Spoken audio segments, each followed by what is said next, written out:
কিভাবে বলবো, আমি তো জানি না কি কি গাছ আছে কি কি গাছ নাই।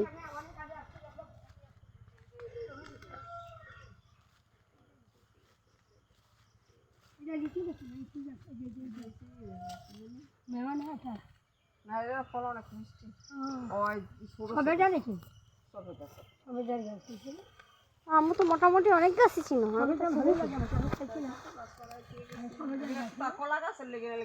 আমি দেখছি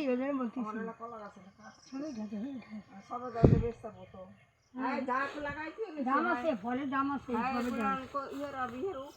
আমরা তো কোনো ই করি না, আমরা নিই, আমরা 200 টাকা খাইতে। নেটের মধ্যে কিসের গাছ এগুলো?